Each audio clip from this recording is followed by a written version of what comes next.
चिकुरी, तरुमूशिक, उलुता, कठबिलारी, बूटी, अनिल, खार, चिक्रोड़ और खिसकोली। इन नामों को पढ़कर प्रायः आप किसी एक जीव के ही सभी नाम होने की कल्पना नहीं कर पाएंगे। ये हमारा भाषाई वैविध्य ही है कि सीमाओं के एक दूसरे से सटे होने के बाद भी यहाँ संज्ञा चुनने में पर्याप्त भिन्नता है। पहले 3 नाम तेलुगु, फिर तमिल, फिर बांग्ला, निमाड़ी, गुजराती, मराठी और संस्कृत भाषा से है। अब बताइए कि भाषाई सीमा में हम इस एक जीव का नाम पहचानते हैं क्या? उत्तर होगा नहीं। ये है गिलहरी। चुटकी में पेड़ की छिनगी पर चढ़कर चिहुकने वाली गिलहरी। तेलुगु भाषी इसे तरुमूशिक कहकर चूहे की श्रेणी में रखते हैं, तो बांग्ला भाषी इसे कठबिलारी कहकर ठीक चूहों की शत्रु बिल्ली की उपमा से अभिषिक्त करते हैं। इस नन्हे जीव को महर्षि वाल्मीकि ने अपने रामायण में स्थान न दिया और बाबा तुलसी ने मानस प्रसंग में वर्णित न किया, तो भी ये अपना निबुकी चढ़े उते ही कनक अटारी वाला लाघव कम न होने दिया। वह चली गई संत गोना बुद्धा रेड्डी यानी बाबा रंगनाथ के पास और उन्हें अपने प्रेम में ऐसा आसक्त किया कि 13वीं शताब्दी में लिखे अपने ग्रंथ रंगनाथ रामायण में इसका ऐसा भावुक वर्णन किया है कि यह भारत के जनमानस में व्याप गई। अब अगर कोई कहे कि सेतुबंध में राम गिलहरी प्रसंग न वाल्मीकि रामायण में है न रामचरितमानस में, तो कोई सहज विश्वास भी न करेगा। अपने लघु श्रम से सेतुबंध का विशाल काम करने वाली गिलहरी के शरीर पर धारियों के चिन्ह प्रभु राम के संस्पर्श से हुए हैं।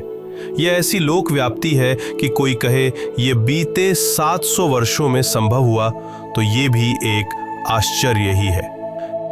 इधर हमारे गांवों में आज भी गिलहरी के किसी वाहन की चपेट में आने से हुई मृत्यु पर ब्रह्महत्या दोष माना जाता है और दोष निवारण के लिए हेमाद्री पाठ सुनना, तुलसी क्यारे को हल्दी, कुशा, मिट्टी और गाय के गोबर आदि का लेप करने के उपरांत 11 स्नान कर मंदिरों में पुजारी के लिए सीधा देना होता है। सीधा आटा, दाल, नमक, घी, मिर्च जैसे सामग्री को कहते हैं।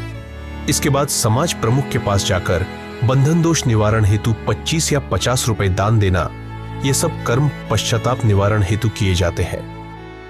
आजकल वाहनों का उपयोग बहुत ज़्यादा बढ़ गया है और जब कभी वाहन चलाते हुए कोई वाहन चालक यह देखता है कि उसके हाथों गिलहरी की मृत्यु हो गई है, ऐसी परिस्थिति में वह स्वयं स्वीकार करता है कि वह बंधन दोष है और ऐसी परिस्थिति में वह समाज प्रमुख अथवा ग्राम प्रमुख के पास जाकर के और 25 अथवा 50 रुपये जैसे जिन गाँवों में निश्चित की जाती है उसकी रसीद बनवा करके वह प्राप्त कर लेता है और पश्चात उस राशि का उपयोग समाज प्रमुख किसी धार्मिक कार्य में अथवा मंदिर निर्माण या यज्ञ आदि में न करते हुए उसका उपयोग दीन दुखियों की सेवा के हित में कर दिया जाता है। चूंकि बाइक चलाते हुए किसी गिलहरी की मृत्यु को प्राप्त होना उस व्यक्ति के इतर कितने लोगों को पता होता है, लेकिन यह स्व अपराध बोध की सहज स्वीकृति को हमारा जनमानस स्वीकार करता है। रंगनाथ रामायण के बाद गिलहरी की कथा का उल्लेख बांग्ला में कृतिवास रामायण में भी है, लेकिन वह भी बाबा तुलसीदास के पूर्व ही रची गई थी। आज नर्सरी राइम्स में या लोक कथाओं में गिलहरी विश्व के लगभग देशों की लोक बोली में किसी न किसी रूप में है। हमारे यहाँ भी एकता का पाठ पढ़ाने के लिए कभी दूरदर्शन के राष्ट्रीय चैनल पर एक गिलहरी अनेक गिलहरियां गीत सुनते ही मन को भाव विभोर कर देता है। देखो देखो एक गिलहरी,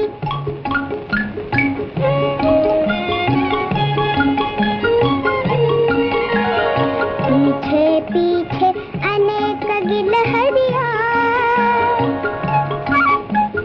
फूल है अनेक किंतु माला फिर एक है, फूल है अनेक किंतु माला फिर एक है। गिलहरी यानी गुजराती में खिसकोली के लिए गुजराती के ज्ञानपीठ पुरस्कृत कवि श्री उमाशंकर जोशी जी भी कविता रचते हैं।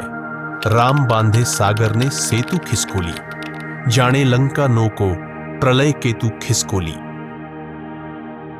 और इसी गिलहरी की लेकर महादेवी वर्मा जी ने जो मार्मिक रेखाचित्र रचे हैं वे तो हिंदी साहित्य की अमूल्य निधि है। पर मेरे मन को तो वह चित्र सबसे अधिक आंदोलित करता है जिसमें राम के कोमल हाथों में बैठी वह छोटी सी गिलहरी अपने प्रेम और समर्पण की अनूठी कहानी कह रही है। वैज्ञानिक वर्गीकरण में गिलहरी कृंतक गण का एक महत्वपूर्ण सदस्य है, एक स्तनधारी जिसकी पहचान ही कुतरने की अद्भुत क्षमता है।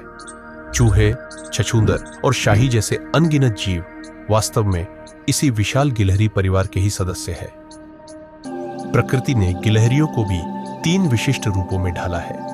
वृक्षों की ऊंचाई पर जीवन बिताने वाली वृक्षारोही गिलहरी, पृथ्वी की गोद में अपना घर बनाने वाली भू गिलहरी और हवा में अद्भुत कलाबाजियां करने वाली उड़न गिलहरी। हमारे अपने गांव में अक्सर काली, सलेटी और आकर्षक धारीदार वृक्षारोही गिलहरियों को पेड़ों की हरितिमा में खेलते हुए देखते हैं। ये जीव पेड़ों की खुरदरी छाल, कोमल अंकुर और मीठे फलों को खाकर अपनी जीवन यात्रा को आगे बढ़ाते हैं। एक वृक्ष गिलहरी के लिए उसका संपूर्ण ब्रह्मांड है, जहां उसे आश्रय मिलता है, भोजन की प्रचुरता होती है और अपने वंश को बढ़ाने का सुरक्षित स्थान मिलता है। क्या आपने कभी सोचा है कि यह छोटी सी गिलहरी अनजाने में ही पेड़ों की संरक्षिका और बागवान की भूमिका निभाती है? जिस वृक्ष पर गिलहरी का निवास होता है वह उसकी प्राकृतिक काट छांट करती है, उसे संतुलित आकार देती है। संसार के बहुत सारे वन इन नन्ही गिलहरियों की देन है। वे सर्दी और गर्मी के दिनों में अपने खाने के लिए बहुत सारे बीज इकट्ठा करती है और उन्हें मिट्टी में कहीं कहीं दबाकर छुपा देती है ताकि जरूरत पड़ने पर वहां से निकालकर उपयोग कर सके। लेकिन अक्सर वह छुपाने वाली जगह भूल जाती है और बरसात आने पर वे बीज अंकुरित होकर पौधे, फिर बड़े होकर पेड़ बन जाते हैं। यह प्रक्रिया हर साल होती है और पूरी दुनिया में असंख्य गिलहरियां यही करती रही है और यूं जंगल तैयार होते रहते हैं। गिलहरियों की छोटी छोटी भूलें हमारी धरती के लिए वरदान बन जाती है। सचमुच गिलहरी विधाता की एक अद्भुत और अनमोल कृति है। और अब प्रकृति के एक अविश्वसनीय चमत्कार पर ध्यान दीजिए। लगभग 32,000 साल पहले आर्कटिक के बर्फीले विस्तार में एक छोटी सी गिलहरी ने सिलीन स्टेनोफिला नामक पौधे के कुछ हिस्सों को उसके बीजों सहित निगल लिया था। दुर्भाग्य से बीज पच पाते उससे पहले ही एक भयानक प्राकृतिक आपदा आई और गिलहरी के साथ साथ आर्कटिक का वह पूरा क्षेत्र बर्फ की मोटी परत के नीचे दब गया। सदियों बाद आर्कटिक क्षेत्र में अनुसंधान कर रहे वैज्ञानिकों के एक दल को इस जमी हुई गिलहरी का अविश्वसनीय रूप से संरक्षित शव मिला। सावधानी पूर्वक जांच के दौरान उन्हें गिलहरी के पेट से सिलीन स्टेनोफिला का एक प्राचीन बीज मिला। वैज्ञानिकों ने उस 32,000 साल पुराने बीज को अंकुरित करने में सफलता प्राप्त की। यह खिला हुआ नाजुक फूल उसी अविश्वसनीय रूप से प्राचीन बीज के पौधे का है। क्या यह किसी चमत्कार से कम लगता है? पर एक दुखद सत्य यह भी है कि गिलहरी की कई अनोखी प्रजातियां इस धरती से हमेशा के लिए खो गई है और कुछ हमारी लापरवाही के कारण विलोपन के कगार पर खड़ी है। कभी कश्मीर की शान रही उड़न गिलहरी आज केवल स्मृतियों में ही जीवित है। हालांकि कुछ भाग्यशाली लोग शायद आज भी इसे राजस्थान के सरिस्का के जंगलों में देख सके। यदि हम यह चाहते हैं कि हमारी प्यारी चिर परिचित गिलहरी हमेशा हमारी नजरों के सामने बनी रहे, तो हमें अपने आसपास बरगद और गूलर जैसे पेड़ अधिक से अधिक लगाने का संकल्प लेना होगा। क्या आप इस छोटे से जीव को बचाने के लिए अपना योगदान नहीं देंगे? देखो देखो एक गिलहरी